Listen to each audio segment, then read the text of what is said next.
It's Movie Time is produced by Jan DeSando. Listen to the full shows and read reviews online at WCBE.org. I'm Jan DeSando. And I'm Kevin Carr. And Kevin, it's a new year. And it's movie time. And it's movie time. And we've got a whole bunch of films that some of our audience haven't seen yet as they anticipate the Oscars. So all of a sudden, Adam Sandler comes through with Uncut Gems. Yeah, here we go. I know. Adam Sandler, who likes to come around every couple of years and remind us that he has some real dramatic acting chops. Yes. And then he'll go and he'll make the movies that are terrible and that nobody cares about, these awful comedies that drop on Netflix.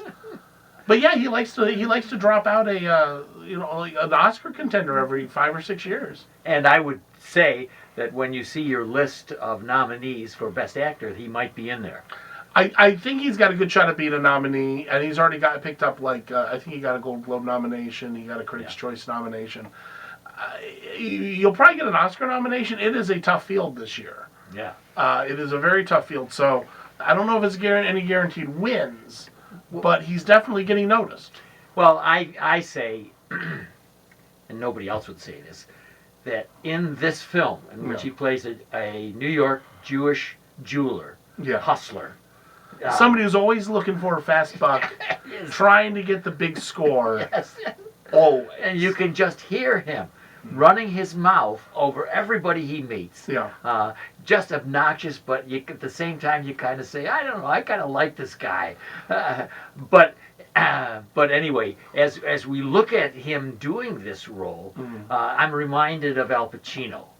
Okay. And I say that he had a particular role? Yeah, Dog Day Afternoon kind of thing. Okay. I'm saying that he out Pacino's Pacino with that kind of fast talking, shouting. His command of the screen is actually quite impressive in this movie. I mean, his command of everything without and shouting different than the Adam Sandler shouting you get in comedies. He's louder. He's aggressive. He's not over the top comedic, although there are some funny moments in it, and I think that's the core of the movie is here's the thing, I didn't like him as a character. I thought he was a good actor, and that's my big complaint about this movie. There is no one in this movie that is remotely likable. The closest you get is his girlfriend who's cheating. And she is good, yeah. I mean, she's great. She's beautiful. Julia Fox playing Julia. Yeah, and she's very charismatic in the movie, but she's still the other woman to a really caustic marriage. You're right. He dominates. But I'll tell you who intrigues me, Kevin Garnett. You mean as an actor? Yeah, well, just as that role, he plays himself. Who's obsessed with this gem that he has? Yeah, that he wants black opal. Uncut. Right. What is it? Howard Ratner is Sandler's name. Yeah. And that he has gotten from Ethiopia. I mean, this movie goes everywhere. It opens in Ethiopia. You have to understand, it's directed by the Safdie brothers, who are best known for maybe Good Time, which came out last year, I believe. Pattinson.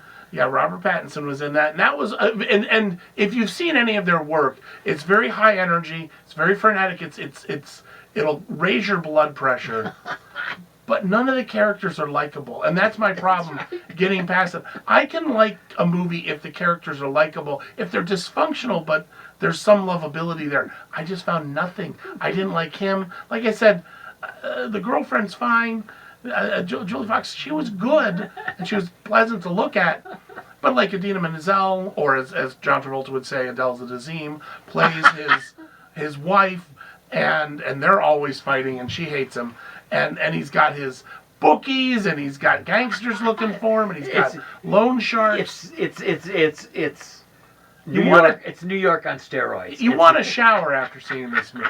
Yes, but it is really amusing. It is really engaging. You know somehow he's a train wreck. You know somewhere. Oh no, it's clear he's a train wreck. That's right. And there are bigger things waiting for him as he tries to make a buck on this opal. Yeah. Well, and I think I saw it phrased by another critic.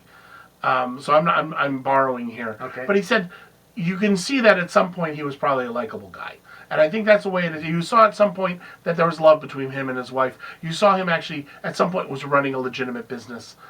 But something happened between then and now.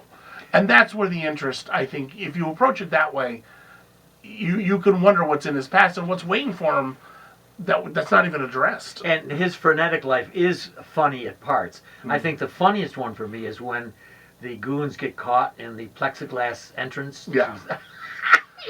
Yeah, I mean, there's some really interesting staging. I just didn't like the characters. And that's something that's a personal thing with me. If I don't like the characters, if I wouldn't want to sit down and like have a beer with them, I have trouble enjoying the movie too much. Oh yeah, and I don't have to like them.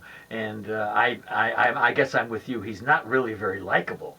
He's just No, he's not. He's pathetic. He's caustic, and he's dismissive, and he's just running a world that you can tell is going to run into a wall at some point. Everybody knows somebody who's a train wreck who covers their faults by being louder and more obnoxious. That's right. And that's what this character is.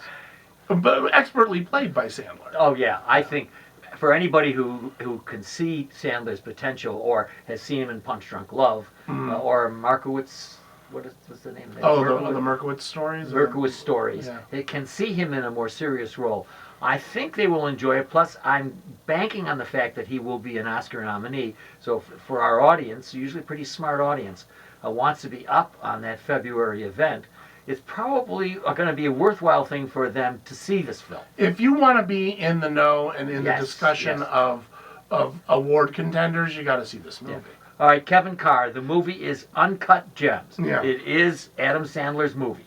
What grade do you award it? I'm gonna, this is a nice grade. I'm giving it a B-. Oh, Kev, all right. I wasn't a fan of the character. Right.